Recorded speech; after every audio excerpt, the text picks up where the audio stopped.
So yeah. All right. You're all right, guys. What's up? This is Randy's World. Today we're going to be talking about spirituality. We're going to be talking about psychedelics. We're going to be talking about some of our journeys and the ways that we integrate psychedelics into life. I got Zach and Sarah here with me, and I'm just going to let them introduce themselves. I'm an entrepreneur. I have 50 rentals, houses, cars, Airbnbs, vans, motorcycles, and I'm a spiritual entrepreneur coach. So I like to help people enjoy the ride of entrepreneurship. So, Zach, what do you do? I'm co-owner of Billy Zonka. We do online guided meditations, and we also have gourmet artisanal chocolates that are wonderful. Sorry. Yeah, get up in that mic. I've personally had Zach's chocolates. That's one of the reasons he's here today is because he's got the best chocolates in the world. And he's also a good friend of mine. I've known him since Envision last year in Costa Rica. And I try to invite him to all the shows that I go to. He's just a great guy to hang out with. And his friend Sarah here, I'm just getting to meet today, but I'm already intrigued by her work in the ceremony spaces and in the event spaces, and I'm excited to get to know her a little bit here on the show. Sarah, can you tell us a little bit about what you do? Yeah, my name is Sarah Eisenbud, and I work as a therapist, an educator, and a facilitator, really in a lot of different contexts. So I'm a licensed professional counselor. I've held a lot of clinical director roles, done a lot of retreat work, but right now I'm actually in a place of kind of creative openness, trying to heal and recover from some of the burnout as a caregiver, psychedelic therapist, clinical director. And so it's a really open and exciting time for me. So, are you working a lot then in order to get burnout? Are you like putting in some hours, or just like feel like you're sacrificing yourself? Um, Both and. So I had been at a psychedelic training program, sort of startup in the big rush of the psychedelics mainstreaming movement.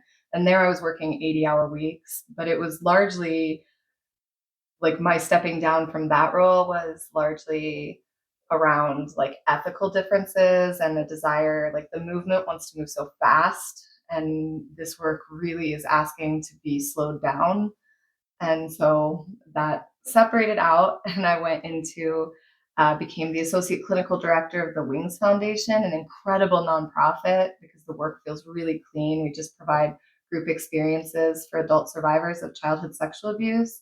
And but there I was overseeing so many people and the hours and the funding. And I think it's more about responsibility for others and not being in right relationship with that responsibility that contributes to my burnout more so than number of hours worked, right? Even if I'm only working 50 hours a week, I can get burned out if I'm holding, 30 therapists and 200 clients on my shoulders all day. I hear you. Yeah, I think when I was growing up, psychedelics had a bad rap because in the 80s and 90s, it was the DARE program in school, and they taught you that you're going to fry your brain and jump out of a window. And so psychedelics were considered unsafe. So I really waited until I was older before I even tried them. But now psychedelics are in high demand, and psychedelic therapy is in high demand, and everybody's chasing, I think, some form of escapism to get out of their head and to try to find their way in life. And I think we have almost like a mental health crisis right now in the world. And I think we're crossing that bridge where I think psychedelics might be a helpful tool to cross that bridge and to the new, I don't want to say the new world because it's going to be a new world no matter what we see in the future. But I think people are healing, and I think we're kind of turning the page, and I think we're kind of waking up that war is not the answer and things like that. But in terms of psychedelics not being safe growing up, what do you think? Are psychedelics safe? Sarah first, and then we'll go to Zach and let Oni have both your opinions on this. I think it's such a loaded question, right? Because what is safety? If we're talking about being like generally medically safe in the body, I mean, the side effect profile of psychedelic medicines compared to the side effect profile of most pharmaceutical medicines, I mean, there's no comparison. Psychedelics are very safe. That being said, I think there is so much importance in the container, in the set and setting, that can create psychological safety, community safety, safety for cultural and spiritual traditions that get co-opted and moved in. So it's like, whose safety are we talking about, and what level of safety? So I think kind of. Yeah, I agree with that in a lot of respects. Is just the context and settings, your environment.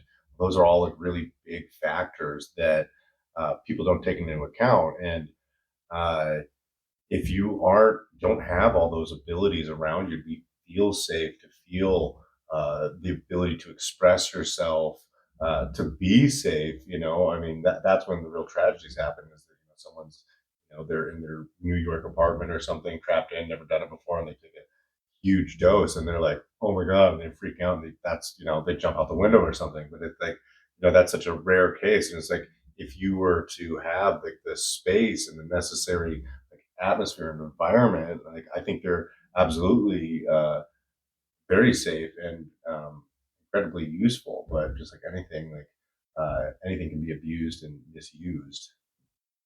Yeah, and I think I want to compare it to other substances like alcohol out there, where I know maybe 1 out of 10 people have almost wrecked their lives who've been Mm. drinkers and got into a car accident or something seriously unsafe. And I can't say that 1 out of 10 people that have used psychedelics have been in that kind of a situation because of psychedelics. On the other hand, I would say 1 out of 100 people have had some kind of outlier bad experience where they maybe took too much LSD and fried some circuits, or a more powerful 5-MeO DMT experience and fried some circuits, and it took a long time, maybe even years, to recover.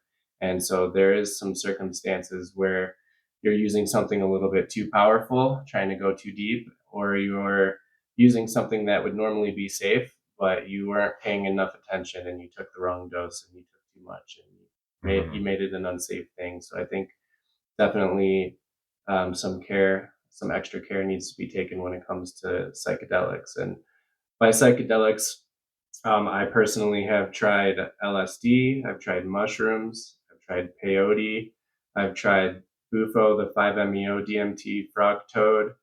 I've tried combo, I've tried ayahuasca. So a wide assortment of psychedelics, and I think they've all got quite a bit different of a feel and an experience. What else have you guys tried all of the above or a couple of those things yourselves? Well, I just wanted to ask real quick: have you every time you tried something new, you always had a guide, or did you not? So a few times in the beginning, especially not. So starting out, I think there's levels to this. I think mushrooms being as like one of the lower levels that you would start with. As far as psychedelics goes, I'm sure you can take a big dose and go really deep into mushrooms. But I started with just a small amount of mushrooms Hmm. with some friends, and I was actually with a couple friends with my first LSD experience too. And when it came time for like ayahuasca, combo, peyote, these, I would say they're a level up from the mushrooms experience. And I had guides for all those. I started getting seeking guides, and once I found them, that's when I was able to even find access to those other medicines where they're not really as common. Yeah, I don't think that. I mean, anything that I've ever tried, I've always had some sort of shaman or guide to really show me the way. And I think, uh, you know, I think the average person, depending on their mental strength, could be just fine, depending on dosage, I suppose. But I would think that something like that should always be done the first time under some sort of supervision, just because it is such a foreign experience. It's unlike anything else, and uh, like Paul Stamets, the first time he does a, he says that he ate an entire ounce of mushrooms and sat in a tree during a thunderstorm because he thought that's what you ate. He was obviously a very strong-minded individual, but like personally, if I was ever to do that for the first time, I I don't know, but I feel like I would have had a total mental breakdown and not in a positive way because I've been taking them for the wrong reasons. Yeah, and you were younger than me, right? Your first time was how old I was on 18. mushrooms? So yeah, I was like 30, 32. Mm-hmm. And so I had already done quite a bit, I would say, of just self work on, just trying to figure out life and my emotions, and gotten at least so far where I felt really strong. Like I felt emotionally strong enough to handle a lot of things, and I wasn't afraid to see the dark, and I wasn't afraid of my own emotions. Mm-hmm. And I think if you're afraid to look deep within and bring up some wicked past stuff that you've been running from, it's not a good idea to go into this without some guidance. Let somebody be there to support and love you Right. throughout the process. Yeah. Yeah. Well, I think there's something in the way that you're talking now. There is that little bit of a sense of like, oh, that there are stronger and more innocuous psychedelics. I just want to chime in and say I've seen people have really hard, really fragmenting, really challenging experiences on what people like us would consider like fairly low doses of psilocybin. So I think there is something, and I've seen people gracefully in community without any professional support carry through and hold enormous experiences with medicines that come out of spiritual traditions, right? So I think there is an importance just to be, whether it's in a let's have fun and eat a few mushrooms context, or whether it's I want to go and have like a big spiritual journey out in the desert with a shaman. I think there's an importance to have some intentionality about what you're doing, and just attention to safety and who you're with, and do you trust those people, are you in a good state of mind. I think it's when people under prepare and like kind of overshoot their landing, they're thinking that it's not going to be something that's Mm-hmm. going to be disruptive to their process. Like that's when I've seen people really get into situations that where they come out and need a lot of help for a long time, kind of coming back from that. Yeah, so I guess whether you're strong emotionally or not to begin with, if it's going to be a first trip of any kind, I think the general consensus here is find some guidance and make sure that you're not just alone, or you're not just with some, party friends in a space that's not really a quiet, comfortable space where you can get through a long, hard time. Yeah, and a plug for if you do end up in a weird position, call Fireside Project, call Dance Safe. They've got warm lines that are free and available all the time where people can talk you through what's going on for you. Yeah. So I want to start, I guess, with Zach and ask you, what's like your first big experience with any psychedelic, and where was there a big takeaway from it, or any kind of, would you say, awakening of part of you? Yeah, so I would say those are two kind of separate times. The first time I did it, I was 18. I was just told that uh, it was going to make me trip. I took it as something to get high. Didn't appreciate it. Didn't really understand it, and it was absolute chaos. Absolute chaos. I eventually found fun in it, and it was great. But that's what it was. And anytime I did it thereafter, it was always chaos for a long time. And then I would have to fight and find these bits of happiness and like, oh, there's the bit of hope and grab it, come to. And I always eventually came to it. I always had a lot of fun in the good parts, but it was never like, and I wouldn't say that it was necessarily like a bad trip. It was just a lot of bad parts. But until I stopped taking them as something to get high, and I started taking them as something that I could learn from, was when uh, life really opened up for me with psychedelics, and it really kind of changed my perception, my thought patterns. Is when I wasn't trying to do it just to party. I was trying to do it to grow and learn from. And from that point, I would never even say that I've had a bad experience on psychedelics. And I've had times that were very difficult, that I had a lot of personal growth, and they were very challenging, but I would never once say it was a bad time. So in the chaos moments, can you kind of go into that a little bit more? Like, were you just feeling like you were trying to hold on to control, in your mind and control the experience and couldn't, or was it like you actually seen things that were dark, or demonic or anything like that, or what was the struggle? So it was a little bit of all of it. Definitely I was trying to control it, and that's not something that it's gonna let you do. Mushrooms aren't something that you can like take them and just like will yourself out of. You're in the experience unless you're less. That very small fraction of percentage is just not going to affect you. Um, because some people can't digest it. But uh, past that, mushrooms really show you what you don't want to see. Inwards from past traumas or things you don't like about yourself or things you don't like about your life or whatever. And if you're not ready to face them, that creates a lot of internal turmoil. And that's really the thing that people, I think, overlook about mushrooms is that mushrooms are they're very inward. They're going to show you what you don't want to see. If you're not ready to face them, then it's going to create turmoil.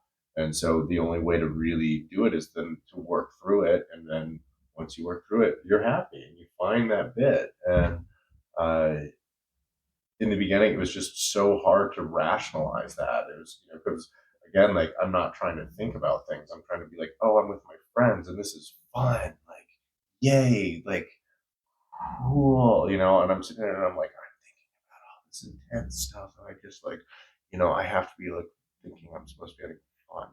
And it was like, then that creates inner conflict because I'm creating conflict within them. And like, uh, just like what Sarah was saying, like you have to be able to have the ability to express yourself and have the ability to feel like you are controlled, you are loved, and you are supported.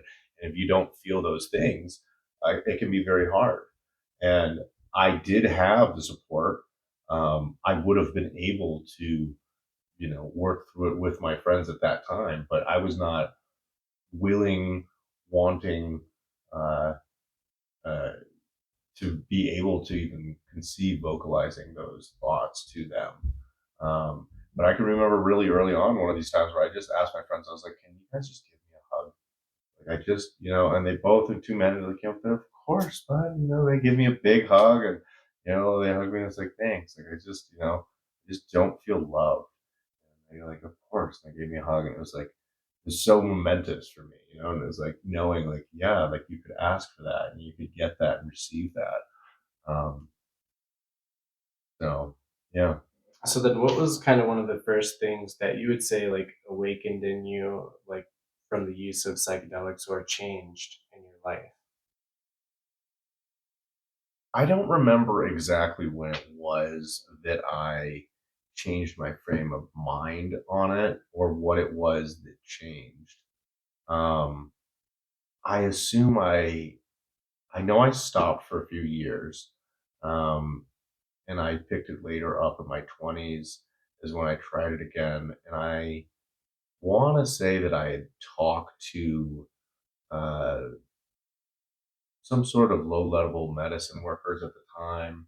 Um, Maybe some friends did a retreat. I know I was interested in sweat lodges. Make sure you get in I know I was interested in sweat lodges and such because that's where mushroom uh, the culture really developed is from people would do mushrooms in ceremonies and sweat lodges, and the entire tribe would think about an in-person uh, individual's ailment to try and heal. And the mushrooms give you the ability to really slow down time and put so much thought power into an individual thought that I think that really uh, kind of changed things for me. And I started doing it by myself at that time a lot because that's when I would start to get the most out of it. There was a lot of times where I would hang out with friends and we would just sit in a room together, but neither of us would talk to each other.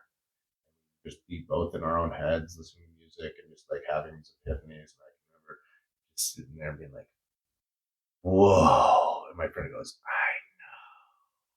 and we hadn't said a word, but we're both having these epiphanies in our head.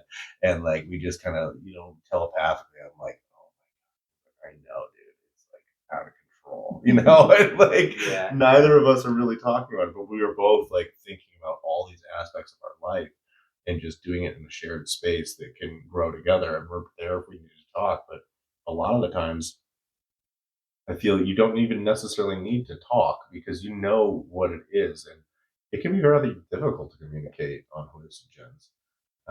So really just being able to be in a safe space where your head and your mind can work these things out on your own uh, is really very important. And I just know I had a lot of self-image issues as a child. I had a really bad stuttering issue. Um, I, bad speech impediment. I had a lot of negative connotations of myself as a young adolescent. And I think what really changed for me is it was able to kind of show myself and give myself the freedom to express myself and realize that I am loved for being me. I don't need to change for any reason. There are parts about my life that I don't like, but I'm working towards changing them to create a better life. And I think that's really the thing that is shown me the most is that it doesn't have to always be an immediate thing. You know, you always can be working towards something better. And uh, yeah, um, that's really what it's helped show me is that, you know, there might be 100 things that I need to fix. Let's work on this one. Once we get this one, we can work on the other 99. Yeah, it sounds like it really gave you some time and focus on yourself and introspection to go kind of deep into your own mind to sort some things out that many people, if they were just busy working day to day and they never got into psychedelics or mushrooms at all, they may not have taken that time to contemplate things so deeply and start to do that self work and figure things out. So Mm-hmm. that's really beautiful. Sarah, how about you? Can Oh. you tell me a little bit about your first experience with the psychedelics and maybe some first insights that you've gotten or something that you gained from it? Yeah, well, my first psychedelic experience was pretty intense because I was so young and it was accidental. When I was 13, I ended up taking pretty high dose LSD that was on a piece of candy.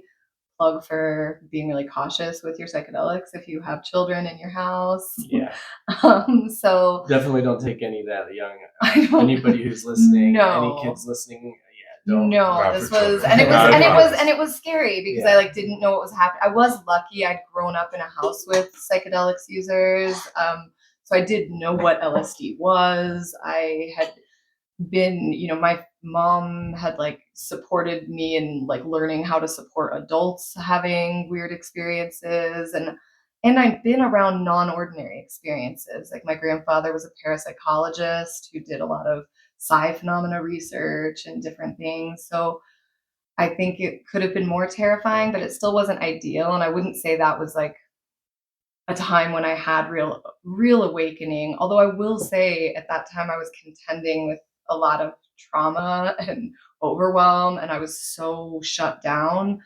All of a sudden, I was paying attention to everything, and that I didn't have enough support that made sense. So it became a problem to be paying attention, like to get woken up when you don't have a safe place to wake up in, like Like open the spiritually. floodgates. Yeah, it's sort of Just this. try to swim. It's like the same thing, when people are going through like, oh, like in an abusive marriage or something, like, should I take mushrooms? It's like, no, no, like you don't have a psychologically safe space. Like, let's get you somewhere else, and then we can think about that.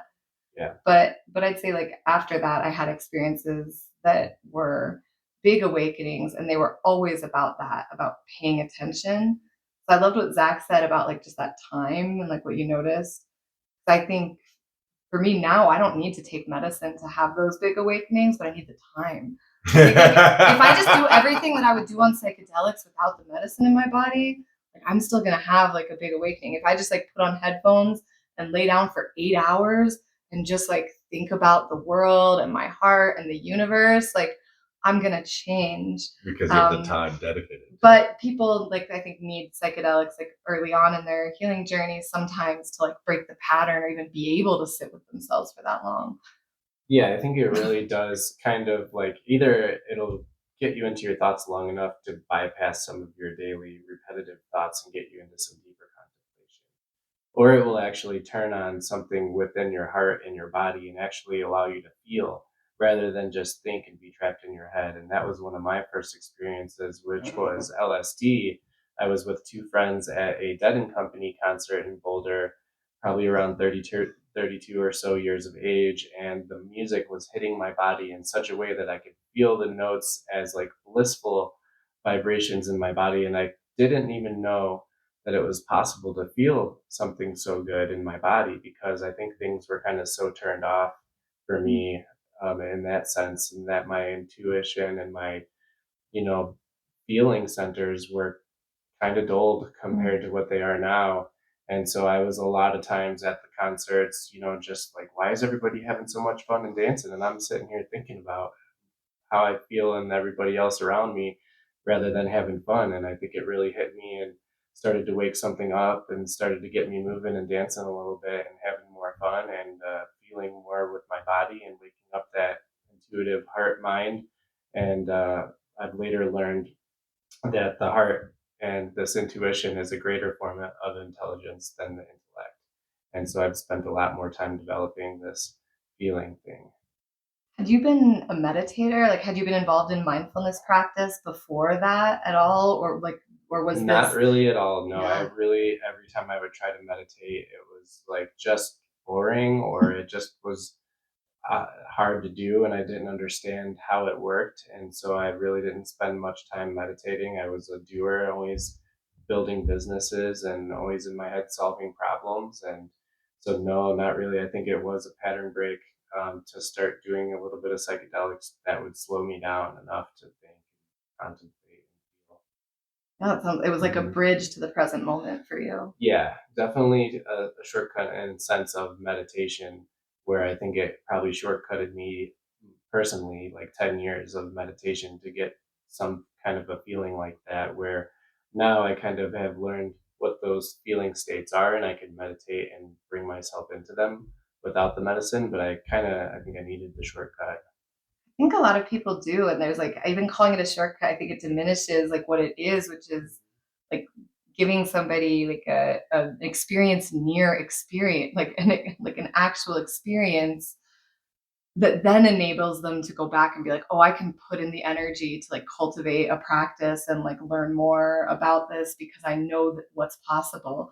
Like if you're sitting in a dark cave and I just keep telling you, like, don't no, there's like a forest out there, there's like light out there, and you're like, I don't know you, girl. Like you're not gonna come out of, But if I'm able to be like, look, I brought a picture, like, look, I brought you like some flowers from out there to hold in your hand, Right. then you are like, oh, now I can start climbing out of this cave with you. Like now I'm like believe that there's something there. I don't know if that Yeah, makes and I'm sense for such you. an Like a bridge. adventure. Yeah, Yeah. like I'm an adventure seeker and a thrill seeker, and so the thought of like, hey, try this psychedelic experience, it kind of like was more intriguing than hey, sit there and close your eyes and meditate and think. It just didn't have that sense of adventure that was allowing me to enter that space. Mhm. Next up here, so is this a gateway drug? Does it lead to more drugs and more hardcore experiences and more psychedelic experiences? I think in some ways, some ways it does. I think when you start with mushrooms, you're kind of like drawn to the other things like DMT and LSD and other things, because you realize that hey, mushrooms was safe and I learned something. What else is there? And I'm kind of like, it's not a gateway in terms of let's do some coke or let's do some heroin, because those don't have any kind of a psychedelic effect, because once you get in that space you want to kind of learn more about yourself.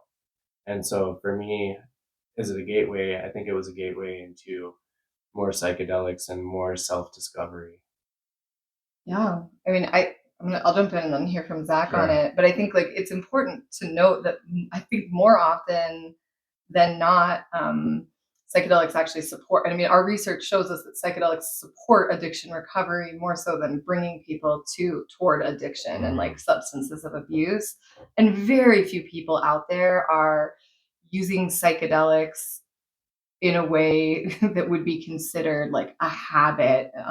There are some, I think people Yeah. get the same way that when was a rock climber. Like I needed to rock climb 6 days a week until I was like injured. You just take something adaptive and you turn it into like you're chasing some kind of a peak experience or some kind of a like just wanting to be outside of whatever is happening now and using psychedelics as an escape. But I think that's a really small cross section of people. And most people who are using psychedelics by themselves and for self exploration, not like, oh, I'm taking psychedelics, taking 3 different kinds at once and like drinking 6 beers and like then going, on to take a bunch of Coke or something. Like, Yeah. but people are just taking one. I think that I just don't see it as a gateway to other drugs. I do think it can be like it can get in the way of people doing the foundational work to actually be in harmony with themselves, and that like what Zach was talking about with like the chaos getting amplified. Like I think I've seen that happen for a lot of folks, and I've had that happen in my own life where I was like, I just don't want to feel what I'm feeling. I'm gonna amplify the chaos by throwing a huge amount of journey work on it. Yeah. Which is not great. Yeah, I mean, I feel that psychedelics aren't a gateway drug either way towards, uh, addictive substances or even psychedelic substances.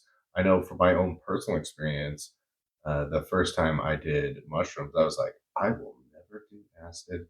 Oh, like, oh my God, but it's all in like context and such. And then, as life goes on and like the more work that you want to do and things like that, uh, I think things can change. But uh, even with regular psychedelic usage is, I have people that ask me all the time. They're like, "Oh, I bet you do them nonstop. I bet you do them all the time." And I'm like, "I actually hardly ever do them." And they're like, "What? Really?" And it's like, "Yeah, no. There was a period of my life where I, microdosed for, uh, a month, maybe two. That was it." Yeah, maybe because you're like sort of in the business. Well, it wasn't even that. Like, there was some growth that I wanted to do, and there was some things that it was working on. And, as a general sense, the research actually shows that microdosing can be harmful in a lot of ways, which a lot of people don't take into account because they're not doing them in the right things. What I have found is that uh, they can um, really, just give you that edge of just slowing down time a little bit, making you a little calmer, able to think about problems a little bit more in depth, uh, as you have a little bit more energy, and you're still getting these micro epiphanies. But like with a real heavy psychedelic trip, you'll have tons of epiphanies that you're not able to integrate necessarily all of them into your life. Um, and that's if you remember them. And if you don't have a guide there or someone that's able to keep track of your thoughts, it can be very difficult. They're very fleeting. They come in, they go. And, no matter how big they are. And so, the biggest challenge is remembering them. And I think the real benefit from microdosing is that you can still have these epiphanies, not nearly as many, but you're not tired. You're not having trouble working on integrating them because it's just like a little thought like, oh, I should start doing this to try and better my life. Like, cool. Yeah, I will start trying to do things this way. Whereas, you have a big psychedelic journey and then the next day you're just really worn out and you're like, I will do that tomorrow. And then tomorrow never comes. Yeah, I feel like that's kind of part of the non-addictive part of psychedelics is that a lot of times, especially if you haven't done much of it, there's a lot of anxiety and preparation that lead up to it. And then it's kind of like fearful going into it. You don't know what you're gonna find or discover, or if you're gonna puke or poop or what you're gonna do. And so there's that aspect, and then there's it does wipe you out and make you feel tired, and it doesn't have a draw to like you're kind of like, man, that was a lot of work, and I'm drained. I don't necessarily want to do that again for a week or a month or a year. So I think that's another reason that it's not addictive as much for most people. Yeah, I mean, psychedelics are pattern interrupters and addictions are patterns. Right. Right. Like that's sort of where we sit with it. Yeah. And so the next thing we can talk about a little bit in regards to that is addicted to healing. So I think in the spiritual communities and people that are escaping their life's problems and going into these medicine journeys, it can be addictive to where you want to keep healing and you're addicted to healing and you want to keep going back for more medicine, and you become a little bit less grounded and a little bit less focused on your work. And that's kind of one of the dangers to psychedelics and the spiritual community space in general, is just becoming addicted to healing, which I've seen a lot of people. You're gaining these great experiences, so you want to keep going back for more, and it's maybe better than your day job at McDonald's. So you don't want to just live your life as much. So I think there is a little bit of concern there, where people are getting addicted to healing, and I think the goal should be is to do your self work until you figure out how you're going to serve others, and then move from continuously seeking healing to, let me share what I've gone through with other people and start helping other people. And so going from survival to lover and creator. Do you have any thoughts on what you've seen in like your work as far as that goes? So much. Yeah. Some of them are a little unformed, right? Because we're like in the middle of this unprecedented, pretty weird time. I know the concept you're talking about, but I almost don't like the phrase addicted to healing, because I think if it's healing, if it's actually healing, you're not addicted to it. I think it's like addicted to or compulsively engaging in like in really self involved, like a real selfish kind of introspection and work. And I think that's something that can happen. It's like there's always going to be a shadow side, right? Psychedelics. I sound like someone who like doesn't love psychedelics. I love psychedelics. I have loved them, and I believe that used well, like they can bring us into community together. I've watched people transform their lives. I've worked with combat veterans, trafficking survivors, like just people who retired and were bummed out. I've seen people like really transform and sustain the transformation. So I want to say that before, like, but there's this shadow side, which is that psychedelics are a non-specific amplifier, right? They're going to amplify the chaos in Zach's life as a teenager, right? They're going to amplify the healing and oneness that you're ready for when you're like in your 30s and have your first experience. They're also going to amplify, like there's a spiritual materialism that a lot of people who are drawn to psychedelics, like they're drawn because it's different, because it's exciting, because they're outliers, and they get these rich, fast experiences. And so there's this feeling of like, I want more, like I want more community, I want more healing. And it can be really constructive in some ways, like makes people get out of the house and create great companies like Zach's company, create experiences like you're endeavoring to create. But it also makes people forget that there's a world that doesn't revolve around them and their peak experiences. And there's another side where you start really mistaking, I think, I'm not even super religious when I say this. It's just the words that feel right. Like you start mistaking the experience for God, like, and you start mistaking like yourself for like God or creator or universe, like whatever this is out there. Start thinking that that's in the medicine, versus like the medicine is one of thousands of different technologies that help us get closer to purpose. And so, it's really challenging, it's really dangerous. It's like kerosene when you put capitalism on top of it, and you've got people patenting like plant compounds, and you've got, like white tech bros, making millions of dollars off the work of indigenous women, and things just get pretty weird. Yeah, I think there is a going up and coming down to psychedelics. You do have a high from it, and so sometimes it's a great escape from your life, and you're going up and coming down, and you keep saying, why do I come back down? And I go home, and the next week I kind of feel like I never even went, and so they're going back out to the next journey and the next journey, and I think that's also where it can get addictive. And you got to understand that. Coming down is part of it. You don't want to stay in that high state, because if you did, you'd probably be miserable. So you really get like a lot of dopamine, a lot of love, a lot of heart opening time. But it is good to come back down and ground yourself and get back to work Mhm. and get back to service. Well, that's what integration is, right? Mhm. There's the parable of like the mountain, and it's like we want to like come back into the village. So how do I take the experience I have when I've climbed the 20,000-foot peak? How do I actually come down to the village and carry water and make fires and be part of a functional community? That's the question. For me, it involves a lot of like what's really important is actually what you're talking about service is like sitting and thinking it's not about me. How can I be useful to my fellows, to, people who don't have access to the 10 beautiful days I got to spend like out in the desert, you know? Mhm. Yeah, and so you touched a little bit on the danger of feeling like you're God, or feeling like you've seen God, or these different things. And that's kind of a controversial topic that we can get a little bit into, just because I'm curious of what your opinion is. What would you say God is to you? Like, what does the word God mean to you? I think it's like for me, it's a catch-all word for all the things that are bigger than me that I don't understand, for the right relationship between things. Yeah, and maybe there's something about the creative force where everything is working toward liberation or good.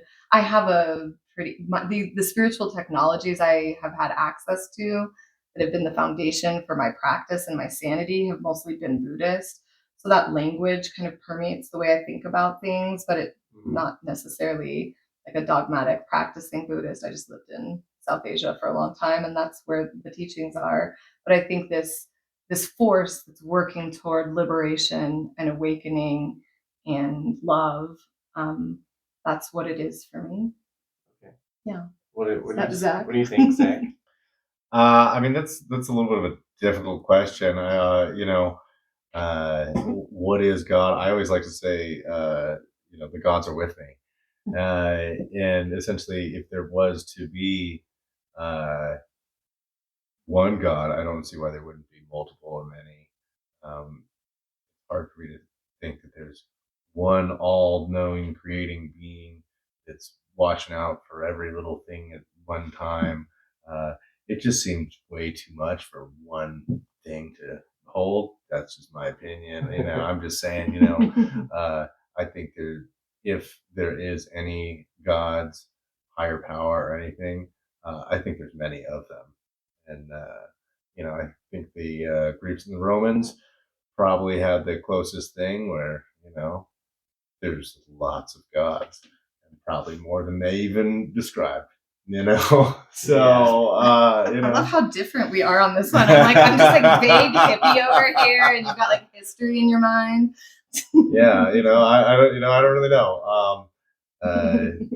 So that's kind of my 2 cents. If there is, there's many. Yeah. So I guess my opinion on God is, I think the word belief is a really important word that I would bring into this discussion, Mhm. because, you know, your belief in yourself and your faith in general has so much power to what you accomplish in life and where you go in life and how you feel about yourself. And to believe in God, I think, is important, but I think it's important to keep expanding your idea of God. And to Mm. me, God is all there is. And so that means it's the most expanded version of God to me, that I could see God in everything natural, and I could see God in every person that I meet. And so I'm looking through the lens at everything with the naked eye lens, which is what we all kind of look through, especially growing up, and you're seeing things through your personality, through your eyes. And I think the expanded version is to be able to see God through a simultaneous lens of divinity, where you're kind of seeing everyone as a divine being of God, as well as their personality, which may or may not have some flaws. And so you're able to instantly forgive people when they're yelling and screaming and flicking you off on the freeway and things like that, because you're equally seeing the divinity in them at the same time, and you're realizing that they're just out of alignment right now with their true self, their authentic self, their being of love. And so I think there's a lot of practices out there too that can kind of untrain you from seeing everything through the matrix, seeing everything as, judged as good or bad, right or wrong. And I think you can get to a place where there's things that you do prefer and you don't prefer, but there is no right or wrong. And I think you could see God in just about everything, especially everything natural. So that's kind of my view on God. And it's a wonderful view, and I like agree with it so much. And also there's like this, it's like that focus on the non-dual, right? Like this is sort of a non-dual idea, like this kind of oneness. Like it comes up so much when we're using a lot of psychedelics, right?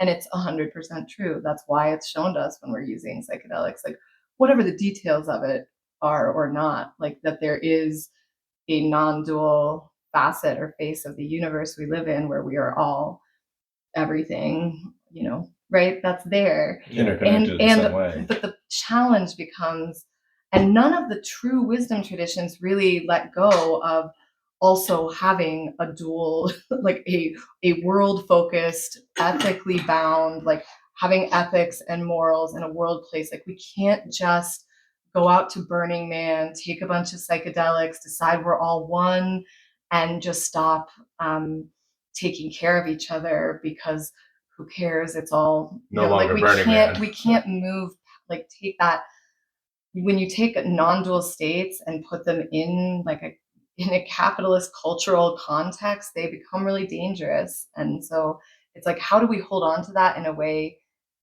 like, and I guess this question for you, like, how do you hold on to that in a way that enables you to like take care of your, partner and your child, and take care of your world and your community and the people around you, and not get lost in it, right? Yeah, and I think to do that, you can kind of look at God as love, and anything anti-God would be unlove or fear. And if you could look at everything and say, is this love or fear? You can kind of, deliberate. Should I act this way, or should I act out of fear? Should I act out of love? Is this person acting out of fear, and I forgive them, or is this person acting out of love? And to be able to see everything through those two questions kind of helps break it down. Is this of God and of love, or is this not? Is this absent of God, this behavior, or this, you know, this particular drug addiction behavior and things like that? Zach, anything on non-dual states? No, I just, I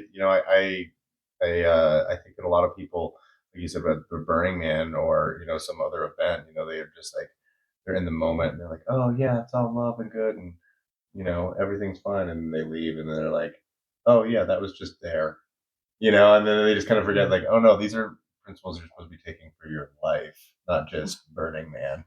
Yeah, you go to these places where everybody's in alignment with love, and then you go back to the real world where people are pissed off. They're not having the fun time on drugs at Burning Man, and you got to deal with that and learn to see through those two lenses if you can, to make it easier on yourself to be around, normal everyday life where people just aren't in those states all the time. And our goal is to kind of bring those loving states in as much as possible, but then you got to be able to forgive those and where they're at with it. Especially because this world brings the shit out of you on a daily basis, because life can be a grind.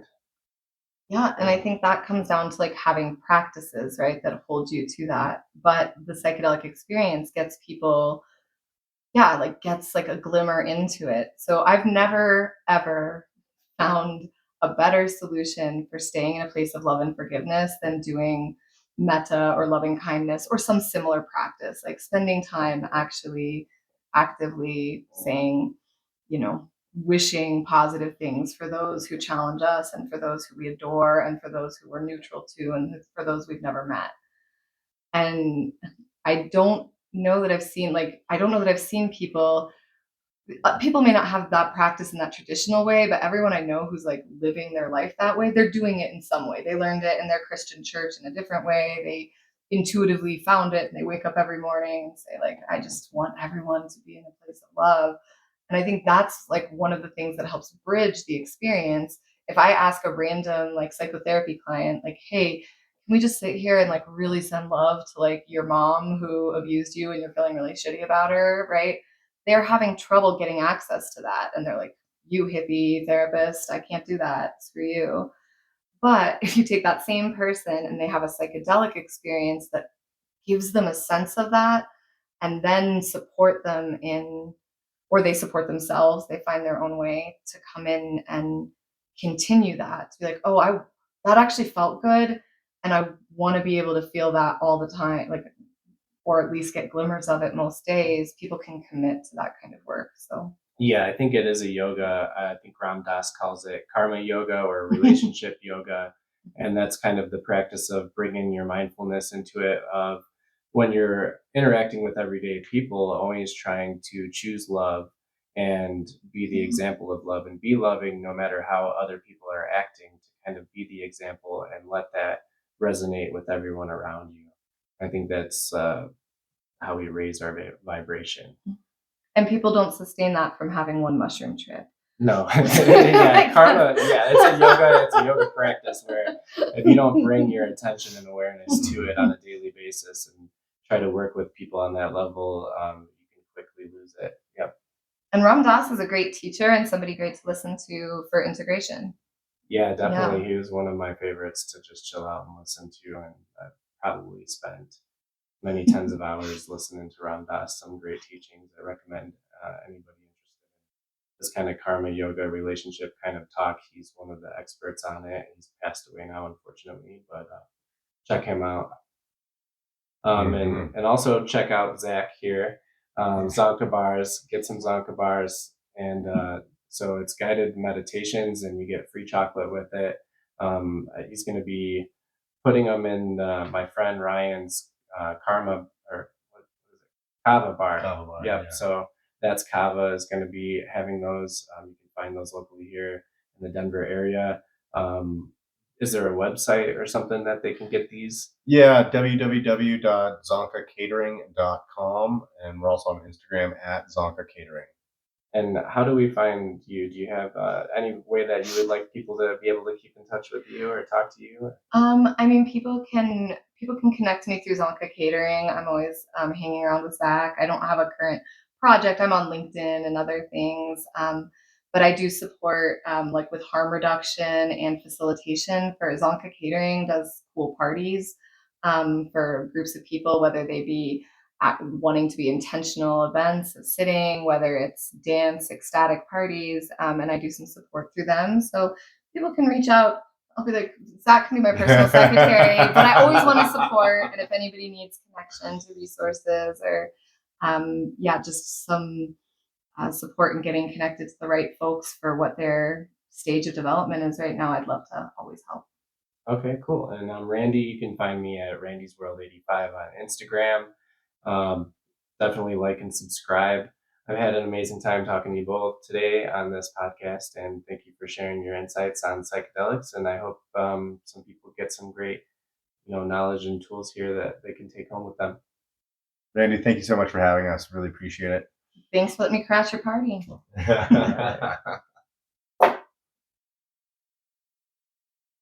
Cool.